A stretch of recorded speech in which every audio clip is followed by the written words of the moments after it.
রামজি সমুদ্রে সেতু নির্মাণের জন্য সমুদ্রদেবকে বারবার আহ্বান করলেও যখন তিনি এলেন না, তখন রামজি সমুদ্রে বাণ নিক্ষেপ করে সমুদ্রের সমস্ত জল শুকিয়ে ফেলার জন্য উদ্যত হলেন। সমুদ্রদেব তখন প্রকট হলেন এবং ক্ষমা প্রার্থনা করে রামজিকে বলেন, প্রভু, আপনি আপনার নাম প্রস্তরখণ্ডের উপর লিখতে বলুন এবং এই বিশাল বানর সেনার সাহায্যে সেগুলোকে সমুদ্রে ফেলে সেতু বন্ধন করুন। এই সেতু বন্ধন করতে নল ও নীল বিশেষভাবে আপনাকে সাহায্য করবে। তিনি আরও বলেন যে রাম নামের মধ্যে একটা শক্তি আছে, যে সে যেমন একটা প্রস্তরখণ্ডকে ভাসিয়ে রাখে, ডুবে যেতে দেয় না, সেরকমই কেউ যদি রাম নাম বা রাম গুণগান করেন তবে সে এই জগৎ সংসারে ডুবে যাবে না, সেখান থেকে উদ্ধার পেয়ে তার সর্বলাভ হবে। সমুদ্রদেবের কথা মতো বিশ্বকর্মার পুত্র নল বড় বড় প্রস্তরখণ্ডকে টুকরো টুকরো করে সেগুলোতে রাম নাম লিখতে বলেন।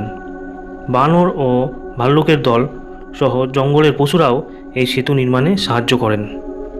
পুলটি তখন 100 যোজন দীর্ঘ ছিল আর 10 যোজন চওড়া ছিল। পদ্মপুরাণ অনুসারে যখন শ্রীরাম রাবণকে বধ করে সীতামাতার সঙ্গে অযোধ্যা ফিরে আসেন এবং ওনার রাজ্যাভিষেক হয়ে যায়, তারপর কিছুকাল পরে শ্রীরামজি বিভীষণের সঙ্গে দেখা করার ইচ্ছা প্রকাশ করেন।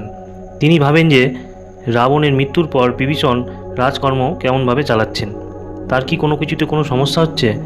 এই ভাবনা দূর করতে তিনি সিদ্ধান্ত নেন যে তিনি স্বয়ং যাবেন বিভীষণের সঙ্গে দেখা করতে। এমন সময় সেখানে ভরতজি এসে উপস্থিত হন। রামজির কথা শুনে তিনিও রামজির সাথে যাওয়ার ইচ্ছা প্রকাশ করেন।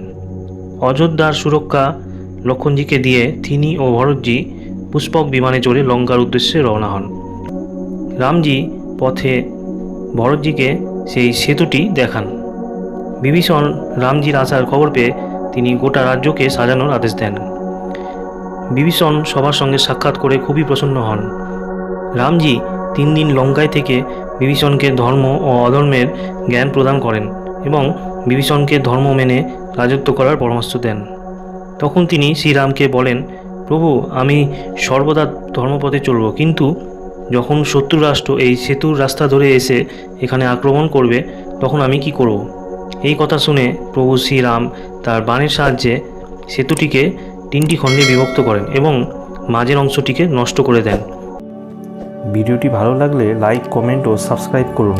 আর ভিডিওটির সম্পূর্ণ অংশ দেখতে চ্যানেল নেমের নিচে ভিডিওর টাইটেলটিতে ক্লিক করুন।